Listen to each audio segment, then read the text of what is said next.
evening, everyone. I'm Frank Novak, and this is Point of Reference. Tonight, we give you a brief introduction to each candidate running for office in the city of Haverhill, incumbent as well as newcomer, in an effort for you to get to know them a little better and help you decide who to vote for on Election Day, November 7th. We're very proud that almost 100% of the candidates took us up on our invitation to help you become a more informed voter. Mike McGonagle is next up and is running for a re-election to Haverhill City Council. We're glad to have him here today to talk about it. Welcome, Mike. Thank you, Frank. You know, this is going to be, you're completing your 5th term right now in running for re-election, correct? I will be, if I'm lucky enough to get elected, I will start my 5th term, hopefully. Okay, so I'm very completing good. my 4th. Okay, thanks for the exacting No problem. description of that. But tell us, you know, in your reason to continue, do you want to be able to get re-elected to the City Council to continue doing what? Well, I've been lucky enough the last 2 terms to be the chairman of the Public Safety Committee. So in that role, I've had a lot of experience in working with the police department, the fire department, and trying to make sure that we're up to stuff with all the latest equipment that we need, and also that we have the proper manning to be as safe as we possibly can. They've been up against it. When you're talking about public safety, in recent years, the drug epidemic and the opioid epidemic has not even seen this type of circumstance as we see today for what it was 5 years ago.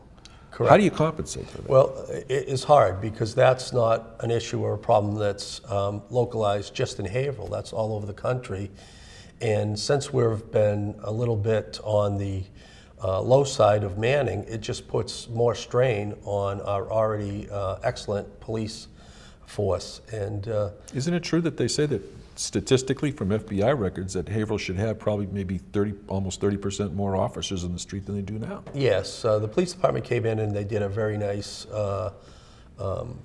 presentation to the council where to get back to average manning models that are equal to some of the cities and towns of our size, we would have to add over 100 police officers to get back to that. But they do a great job. I'll give Chief Denaro and Deputy Chief Hawk a lot of praise because they do a lot with the good folks that they have, and they use automation and they use technology, grants, yep. And they use coalitions with other agencies to be able to really multiply the amount of folks and the amount of things we're able to get done in the city. It's fascinating, and this is probably a question to go to Commissioner of Public Safety, but some of the new technology that they're using, I think, if I'm not mistaken, other localities in major-sized cities are looking at Haverhill to see how that technology is working here. And one of them happens to be predictive analysis, basically figuring out where a crime will happen before it happens and getting ready for it. Sure. That's fascinating. Sure. It's like one of those advanced television shows where you stop the crime before it happens. But yeah, and again, you have to give Chief Denaro and his leadership team a lot of credit for taking that step, and give the mayor credit as well because he allowed us to spend the money to go get that software and try it out. And it's just like you said, Frank, after you look at where these crimes are happening, you start to develop, models for where the next crime might happen, and that's where you set up your police officers, and hopefully that cuts down on the amount of crime that happens and also the response time for actually solving crimes. As well-intended as everybody may be relative to what budgetary considerations are, and with with Brian Dempsey having departed from his state representative seat, there's a lot of consternation among a lot of people wondering about being able to get that $2.4 million coming in on a consistent basis now that he is no longer the state representative, and that's going to fall to whomever gets that office come November 7th. But that being the case, are there any, let's say, dark clouds on the horizon that you're trying to get ready for, so that what if, so you're not caught by surprise? Because this is a sort of predictive analysis on your part. Sure. And everybody on the city council and within all the mayor's office and everyone around the city understands that we were very fortunate to have Brian Dempsey for all the years that Brian came back. I believe it was over $11 million that he was able to bring back to us. So that's going to be hard to replace, and there's no way, in my opinion, that we're going to send a freshman representative in and they're going to be able to do that. So we have to find other ways to try to make that up, and we have to really sharpen our pencil and really be as stringent as we can when we spend our dollars, because that 2.4 million may not be coming back to us. And there's just no way to know at this point. See, I understand that that's in the budget. It's always been in the budget for the governor, but the governor's not funded it. It's been the legislature that's done that. Well, because of Brian's position in the past, that's been put in there, and the governor has, for the last couple of years, I think three years ago or so, it did get taken out when Deval Patrick was here, when he, I believe he used his C9 power cuts to be able to eliminate that, and that was a tough year.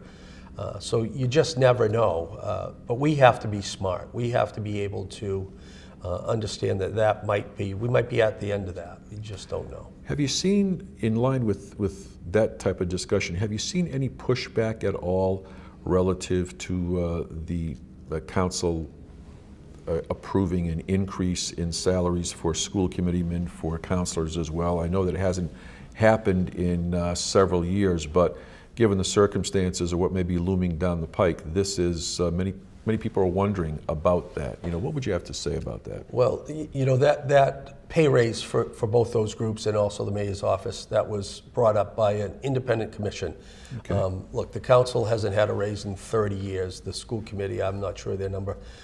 Nobody does this job for the money, so even the increase isn't substantial, but I wouldn't blame folks for saying, geez, how are you going to do this when you're worried about these other raises? So it's a fair question, but if you're going to look in the future to bring in people of a higher level and make it somewhat more attractive to do this type of work, then it's not a bad idea. And this, rather than just coming up with an arbitrary figure, the mayor did have a very good commission go out, former mayor, former HR director of the city, and I forget who else was on the committee, but they did research and compared us to other cities with the responsibilities that these groups have, and they came back with those increases. So I supported it, and if it goes, it goes. If it doesn't, I'm okay with that as well.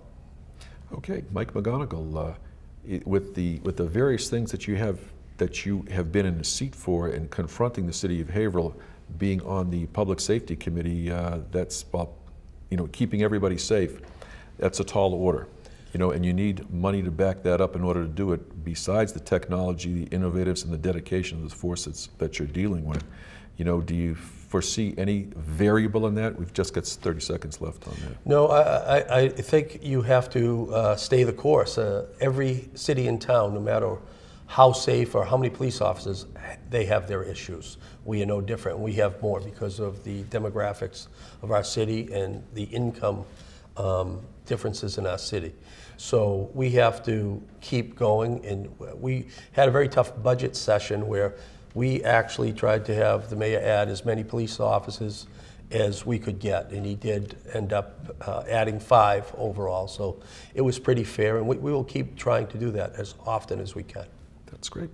That'll have to be the last word, Mike. Appreciate you being here. Wish you the best of luck in the upcoming election. Thank you very much. Appreciate the time. We'll be back in just a moment with more.